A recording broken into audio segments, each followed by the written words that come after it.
الله الرحمن الرحيم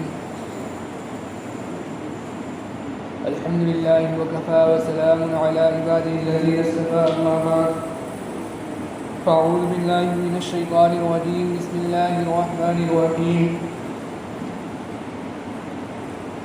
إن الله وملائكته يصلون على النبي يا أيها الذين آمنوا صلوا عليه وسلموا تسليما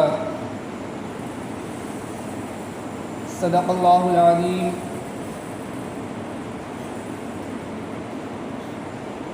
میرے محترم بزرگوں اور دوستو،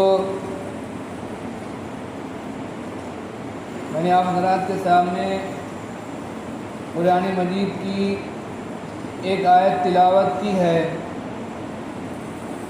اسی کی روشنی میں آج آپ حضرات کے سامنے درود شریف کی فضیلت اور اہمیت اور درود شریف پر اللہ تعالیٰ کا کیا اجر و انعام ہے، ان باتوں کو آپ کے سامنے بیان کرنے کی کوشش کروں گا. اللہ رب العزت سے دعا کریں کہ اللہ تعالیٰ صحیح بات کہنے کی اور ہم سب کو کہنے سننے سے زیادہ عمل کرنے کی توفیق عطا فرمائے.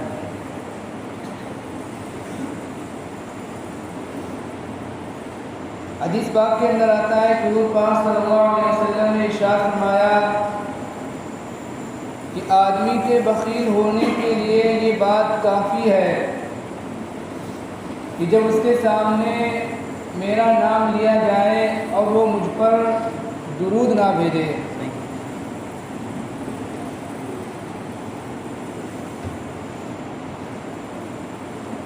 ہمارے اور آپ کے اوپر اگر اللہ رب العزت کے بعد کسی کا سب سے زیادہ احسان ہے، اللہ تعالیٰ کی ذات کے بعد اگر ہم پر سب سے زیادہ کسی کا احسان ہے تو وہ ہمارے آقا و مولا جناب حضرت محمد رسول اللہ صلی اللہ علیہ وسلم کا سب سے زیادہ احسان ہے.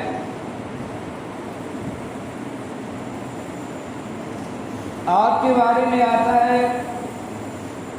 کہ آپ صلی اللہ علیہ وسلم امت کے لیے، امت کے بارے میں ہمیشہ آپ صلی اللہ علیہ وسلم فکر مند رہا کرتے تھے. آپ صلی اللہ علیہ وسلم امت کے بارے میں غمگین رہا کرتے تھے.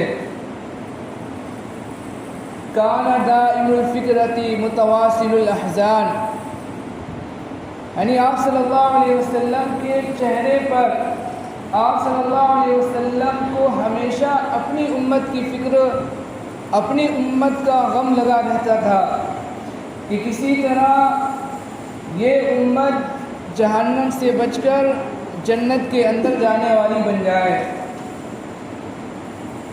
آپ صلی اللہ علیہ وسلم کو یہ غم اور یہ فکر آپ صلی اللہ علیہ وسلم کو ہمیشہ ستایا کرتی تھی. کان دائم الفکرۃ متواصل الاحزان. ایک حدیث پاک کے اندر آتا ہے کہ حضور پاک صلی اللہ علیہ وسلم نے ارشاد فرمایا کہ میری اور تمہاری مثال اس شخص کی طرح ہے کہ جس نے آگ جلائی اور آگ جلانے کے بعد اس پر پروانے آ کر گرنے لگے اور وہ شخص پروانوں کو ہٹا رہا ہے تاکہ وہ آگ میں جل کر ختم نہ ہو جائیں.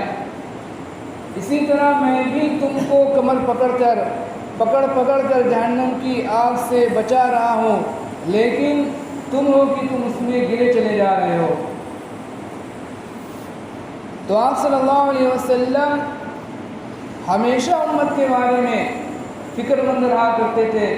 آپ صلی اللہ علیہ وسلم غمگین رہا کرتے تھے، اور یہ غم اور یہ فکر جو آپ صلی اللہ علیہ وسلم کو تھی، یہ آپ صلی اللہ علیہ وسلم کو اپنی فکر نہیں تھی کہ بہت بڑی تجارت ہو، بہت بڑا کاروبار ہو، یا مال و دولت ہو، یا دنیا کی راحت و آرام کی چیزیں ہوں.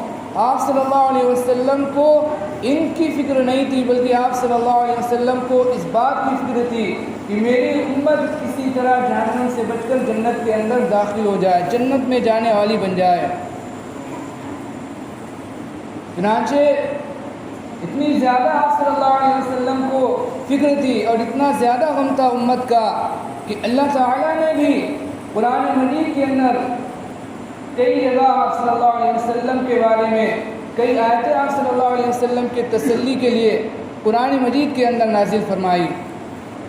چنانچہ اللہ تعالیٰ نے ایک جگہ ارشاد فرمایا فَلَعَلَّكَ بَاخِعٌ نَفْسَكَ عَلَىٰ آثَارِهِمْ إِن لَّمْ يُؤْمِنُوا بِهَٰذَا الْحَدِيثِ أَسَفًا، کہ اے محمد صلی اللہ علیہ وسلم ایسا لگتا ہے کہ آپ جو اپنی امت کے خاطر ان لوگوں کے ایمان نہ لانے کی وجہ سے آپ صلی اللہ علیہ وسلم کے بارے میں ایسا لگتا ہے کہ آپ جو کہیں اپنی جان کو ہلاکت کے اندر نہ ڈال لیں، آپ صلی اللہ علیہ وسلم کہیں اپنی جان کو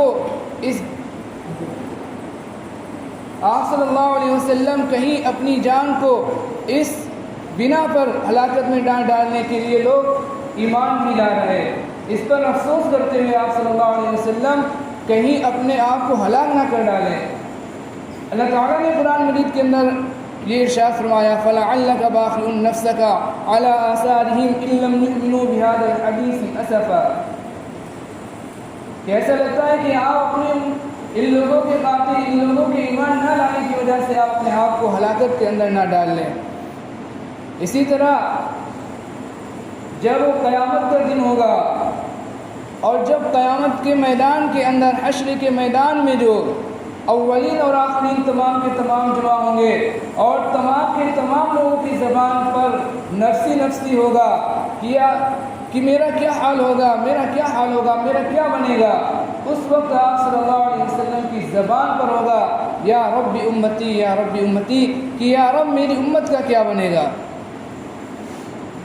تو آپ صلی اللہ علیہ وسلم کو یہ غم اور یہ فکر جو ہمیشہ اپنی امت کی رہا کرتی تھی، اور آپ صلی اللہ علیہ وسلم اپنی امت کے بارے میں ہمیشہ فکر مند رہا کرتے تھے، ہمیشہ غمگین رہا کرتے تھے کہ یہ میری امت کسی طرح جہنم سے بچ کر جنت کے اندر جانے والی بن جائے۔ اس لیے ہمارے اور آپ کے اوپر بھی کم سے کم اتنا حق بنتا ہے کہ جب بھی آپ صلی اللہ علیہ وسلم کا نام لیا جائے، آپ صلی اللہ علیہ وسلم کا نام آئے تو ہم آپ صلی اللہ علیہ وسلم پر درود پڑھیں، آپ صلی اللہ علیہ وسلم پر درود بھیجیں۔ اللہ تعالیٰ نے قرآن مجید کے اندر ارشاد فرمایا ان اللہ وملائکتہ یصلون علی النبی یا ایھا الذین آمنوا صلوا علیہ وسلموا تسلیما، کہ بے شک اللہ تعالیٰ اور اس کے فرشتے جو ہیں وہ جو محمد صلی اللہ علیہ وسلم پر آپ پر درود بھیجتے ہیں، اے ایمان والو تم بھی جو آپ صلی اللہ علیہ وسلم پر محمد صلی اللہ علیہ وسلم پر درود بھیجو اور خوب سلام بھیجو۔ کہ اللہ تعالیٰ اس کے فرشتے اپنے نبی پر درود بھیجتے ہیں، اے ایمان والو تم بھی ان پر درود بھیجو اور خوب سلام بھیجو۔ اس آیت کو اگر ہم سمجھیں تھوڑا سا، اس آیت کے جو مطلب اور اس آیت کے اندر جو نکات بیان کیے گئے اس کو ہم اور آپ سمجھیں۔ اس آیت کی جو ابتدا ہو رہی ہے وہ ابتدا جو شروعات ہے وہ اس طرح نہیں ہوگی کہ ایمان والو تم جو نبی صلی اللہ علیہ وسلم پر درود بھیجو، بلکہ اس آیت کی جو شروعات ہو رہی ہے وہ اس طرح ہو رہی ہے کہ اللہ تعالیٰ اور اس کے فرشتے جو نبی صلی اللہ علیہ وسلم پر درود بھیجتے ہیں، ایمان والو تم بھی کیا بھیجو، درود بھیجو اور خوب سلام بھیجو۔ یعنی یہ بتلایا گیا ہے کہ ایمان والو لوگوں درود اور سلام کے بھیجنے میں صرف اور صرف تم شریک نہیں ہو بلکہ اللہ تعالیٰ بھی اس عبادت کے اندر شریک ہیں۔ اللہ اور اس کے فرشتے بھی اپنے نبی پر کیا بھیجتے ہیں، درود بھیجتے ہیں۔ لہذا اگر تم خیر خواہی چاہتے ہو، دنیا کی بھلائی چاہتے ہو، دنیا کے اندر عزت اور اکرام چاہتے ہو اور آخرت کے اندر اگر کامیابی چاہتے ہو تو تمہارے اوپر یہ ضروری ہے کہ تم بھی جو کیا کرو، آپ صلی اللہ علیہ وسلم پر، محمد رسول اللہ صلی اللہ علیہ وسلم پر کیا بھیجو؟ درود بھیجو، سلام بھیجو۔ اس آیت سے یہ بھی اشارہ ملتا ہے کہ جو بہت ساری عبادتیں ہیں، ہر عبادت کی اپنی الگ الگ ایک شان ہے، لیکن جتنی بھی عبادتیں ہیں وہ سب عبادتیں بندے ادا کرتے ہیں، اللہ تعالیٰ ان عبادتوں کے اندر شریک نہیں ہے۔ نماز صرف بندے پڑھتے ہیں، اللہ تعالیٰ نماز سے پاک۔ روزہ صرف بندے رکھتے ہیں، اللہ تعالیٰ روزے سے پاک۔ حج یہ بندوں کے اوپر فرض ہے، اللہ تعالیٰ حج کرنے سے، ان تمام جو عبادتیں ہیں وہ ان تمام عبادتیں یہ کیا ہے؟ صرف اور صرف بندوں کے لیے ہیں۔ اللہ تعالیٰ تمام عبادتوں سے کیا ہے؟ پاک ہے۔ اللہ تعالیٰ ان عبادتوں کے اندر شامل نہیں ہے، لیکن ایک درود ایک ایسی عبادت ہے کہ اگر ہم اور آپ اس درود کے اندر، درود السلام کے اندر غور کریں تو یہ ایک ایسی عبادت ہے کہ اللہ تعالیٰ بھی بندوں کے ساتھ اس عبادت کے اندر شریک ہیں۔ چنانچہ اللہ تعالیٰ نے فرمایا کہ ان اللہ و ملائکتہ یصلون علی النبی، کہ اللہ تعالیٰ اور اس کے فرشتے اپنے نبی پر درود بھیجتے ہیں۔ اے ایمان والو، یا ایھا الذین آمنوا صلوا علیہ وسلموا تسلیما، کہ اے ایمان والو تم بھی جو نبی پر درود بھیجو اور خوب سلام بھیجو۔ اور اس کے ساتھ ساتھ حدیث پاک کے اندر بھی درود و سلام کے بہت فضائل بیان کیے گئے ہیں اور بڑے بڑے انعامات بیان کیے گئے ہیں۔ چنانچہ حدیث کے اندر آتا ہے کہ اللہ تعالیٰ کے بہت سارے فرشتے ہیں جو زمین کے اندر، دنیا کے اندر گشت کرتے رہتے ہیں، پھرتے رہتے ہیں، اور جب کوئی حضور پاک صلی اللہ علیہ وسلم پر سلام بھیجتا ہے تو اس سلام کو وہ آپ صلی اللہ علیہ وسلم تک پہنچاتے ہیں۔ اسی طرح ایک حدیث کے اندر آتا ہے، حضور پاک صلی اللہ علیہ وسلم نے فرمایا کہ تم مجھ پر کثرت سے درود بھیجو، اس لیے کہ میری قبر پر ایک فرشتہ اللہ تعالیٰ نے مقرر کیا ہے، اور جو بندہ مجھ پر درود بھیجتا ہے تو فرشتہ جو نام لے کر کہ فلاں اے محمد صلی اللہ علیہ وسلم، فلاں بن فلاں نے آپ پر اس وقت درود بھیجا ہے۔ کتنی بڑی بات ہے کہ حضور پاک صلی اللہ علیہ وسلم کے بارگاہ کے اندر، حضور پاک صلی اللہ علیہ وسلم کے سامنے جو ہمارا نام جو ہمارے باپ کے نام کے ساتھ پیش کیا جاتا ہے جب انسان کوئی حضور پاک صلی اللہ علیہ وسلم پر درود بھیجتا ہے۔ اسی طرح حدیث پاک کے اندر آتا ہے کہ جب بندہ جو حضور پاک صلی اللہ علیہ وسلم پر درود بھیجتا ہے تو فرشتے جو اس کے لیے رحمت کی دعا کرتے ہیں، اور یہ رحمت کی دعا جب تک کرتے رہتے ہیں جب تک وہ بندہ جو درود پڑھتا رہتا ہے۔ اسی طرح ایک اور حدیث پاک کے اندر آتا ہے کہ درود پڑھنے والوں کی اس حدیث کے اندر جو انعامات ملتے ہیں اس کو بیان کیا گیا ہے کہ جو شخص حضور پاک صلی اللہ علیہ وسلم پر درود بھیجتا ہے تو اللہ تعالیٰ اس کو 4 انعامات سے نوازتے ہیں۔ سب سے پہلے کہ اس پر 10 رحمتیں نازل فرماتے ہیں۔ ایک مرتبہ درود بھیجتا ہے تو 4 انعامات اللہ تعالیٰ کی طرف سے اس کو مرحمت کیے جاتے ہیں، اس کو عطا کیے جاتے ہیں۔ اس شخص پر اللہ تعالیٰ کی طرف سے 10 رحمتیں نازل ہوتی ہیں، اس کے 10 گناہ مٹا دیے جاتے ہیں، اور اس کو 10 نیکیاں ملتی ہیں، اور اس کے 10 درجات بلند کر دیے جاتے ہیں۔ ایک مرتبہ درود پڑھنے پر 4 انعامات اتنے بڑے بڑے انسان کو ملتے ہیں۔ کتنی زیادہ فضیلت ہے درود پڑھنے کی۔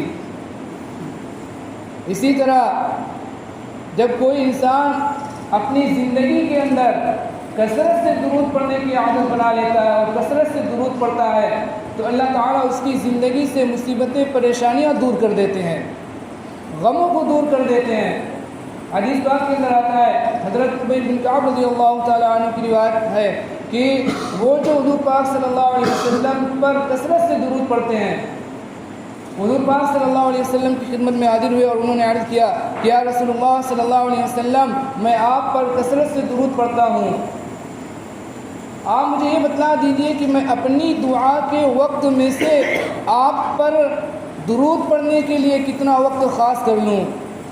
یعنی میں ایک جو متعین وقت تک اللہ تعالیٰ سے دعا کرتا ہوں، مثال کے طور پر آدھا گھنٹہ، 1 گھنٹہ، 2 گھنٹے میں اللہ تعالیٰ سے دعا کرتا ہوں ایک وقت میں، تو میں اپنی اس دعا کے وقت میں کتنا وقت درود پاک پڑھنے کے لیے خاص کر لوں؟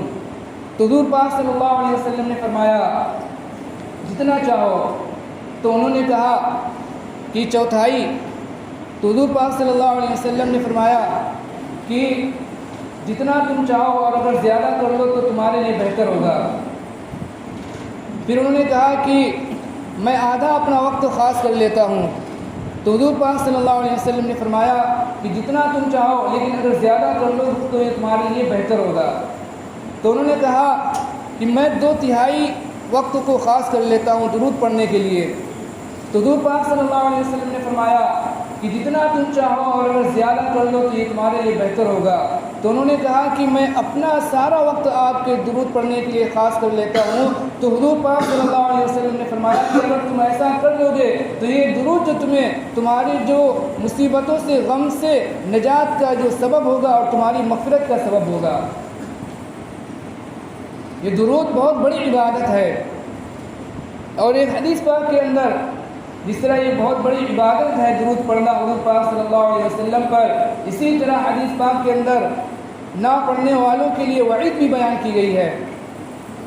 چنانچہ ایک حدیث پاک کے اندر آتا ہے کہ حضور پاک صلی اللہ علیہ وسلم، وہ حدیث لمبی ہے کہ آپ صلی اللہ علیہ وسلم نے پہلی جو ممبر کی پہلی سیڑھی کے اوپر پیر رکھا آمین کہا، دوسری پر پیر رکھا آمین کہا، تیسری پر پیر رکھا آمین کہا.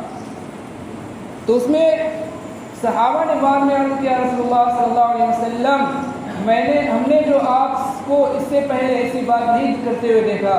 تو آپ صلی اللہ علیہ وسلم نے ان میں سے 3 باتیں فرمائی. ایک بات یہ تھی کہ جبریل علیہ السلام نے کہا کہ ہلاک ہو جائے وہ شخص جس کے سامنے میرا نام آئے اور مجھ پر درود نہ بھیجے. ہلاک ہو جائے وہ شخص جس کے سامنے میرا نام آئے اور وہ مجھ پر درود نہ بھیجے. سب سے پہلی بات تو یہ تھی کہ ہلاک ہو جائے وہ شخص جس نے جو اپنے والدین کو بڑھاپے کی عمر میں پایا اور ان کی خدمت کر کے جنت حاصل نہ کر سکا. اور پھر دوسری جو مرتبہ آپ صلی اللہ علیہ وسلم نے فرمایا، جبریل علیہ السلام نے فرمایا کہ ہلاک ہو جائے وہ شخص جس نے رمضان مبارک کا مہینہ پایا اور وہ اپنی مغفرت نہ کروا سکا. آپ صلی اللہ علیہ وسلم نے فرمایا آمین. اور تیسری مرتبہ حضرت جبریل علیہ السلام نے کہا کہ ہلاک ہو جائے وہ شخص جس کے سامنے میرا نام آئے اور مجھ پر درود نہ بھیجے. تو آپ صلی اللہ علیہ وسلم نے فرمایا آمین. کتنی زیادہ سخت وعید بیان کی گئی. اگر ہم اس کے بارے میں سوچیں تو اس بد دعا کے قبولیت کے اندر ذرہ برابر بھی، 1 ذرہ کے برابر بھی قبولیت کے اندر کوئی شک نہیں ہے کہ حضرت جبریل علیہ السلام جیسے فرشتے، تمام فرشتوں کے سردار، اور پھر حضور پاک صلی اللہ علیہ وسلم جیسے نبی، تمام نبیوں کے سردار حضور پاک صلی اللہ علیہ وسلم اس دعا پر، اس بد دعا کے اوپر آمین کہہ رہے ہیں، تو پھر اس شخص کی ہلاکت کے لیے کیا کچھ باقی رہ جاتا ہے. اس لیے ہمیں اور آپ کو یہ چاہیے کہ جب بھی جو آپ صلی اللہ علیہ وسلم کا نام مبارک آئے تو ہم کیا کریں؟ آپ صلی اللہ علیہ وسلم پر درود بھیجیں. علماء نے مسئلہ لکھا ہے کہ اگر ایک مجلس کے اندر بیٹھے ہوں اور اس مجلس کے اندر بار بار حضور پاک صلی اللہ علیہ وسلم کا نام آ رہا ہو تو 1 مرتبہ درود پاک کم سے کم پڑھنا واجب ہے. اور جب نام آئے، جب درود پاک کا پڑھنا یہ مستحب ہے. تو اس لیے ہمیں اور آپ کو یہ درود جو ہے یہ بہت بڑی چیز ہے اور بہت ہی اہم عبادت ہے. ایسی اہم عبادت ہے، ایسی عجیب و غریب اس کی شان ہے کہ ہم دیگر عبادتوں کو دیکھ لیں، نماز، روزہ، زکوٰۃ، حج یا دیگر اور عبادتوں کو دیکھ لیں کہ ان عبادتوں کے اندر جو ہے اللہ تعالیٰ شریک نہیں ہے. ان عبادتوں کے اندر صرف اور صرف وہ عبادتیں بندوں کے لیے ہیں. لیکن درود پاک ایک ایسی عبادت ہے کہ اللہ تعالیٰ اس کے اندر شریک ہے بندوں کے ساتھ ساتھ. قرآن مجید کے اندر اللہ تعالیٰ نے ارشاد فرمایا ان اللہ وملائکتہ یصلون علی النبی یا ایھا الذین آمنوا صلوا علیہ وسلموا تسلیما. اس لیے ہمیں اور آپ کو یہ ایک معمول بنا لیں روزانہ کا کہ کم سے کم ہم اور آپ جو روزانہ صبح اور شام ایک تسبیح درود شریف کی پڑھا کریں گے، ایک تسبیح درود کی صبح پڑھیں گے اور ایک تسبیح کم سے کم شام کو پڑھیں گے، اگر ہم نے یہ عادت ڈال لی تو اللہ تعالیٰ جو اس کا ہمیں دنیا کے اندر بھی فائدہ دکھلائیں گے اور آخرت کے اندر تو پھر ہمارے لیے جو اجر و انعام ہوگا اس کو ہم اور آپ آخرت کے اندر دیکھ لیں گے۔ اور حدیث پاک کے اندر جو ہم درود پاک کے اجر و انعام کو پڑھیں گے تو ہمیں پتہ چلے گا کہ درود پاک کے پڑھنے پر اللہ تعالیٰ نے کتنے بڑے بڑے اجر و انعام رکھے ہیں۔ اس لیے وقت ہو گیا ہے، اپنی بات پوری بات ختم کرتا ہوں۔ اللہ تعالیٰ سے دعا کریں کہ اللہ تعالیٰ ہمیں اور آپ کو روزانہ کچھ نہ کچھ وقت درود پاک پڑھنے کے لیے ہمیں اور آپ کو نکالنے کی توفیق عطا فرمائے۔ آمین۔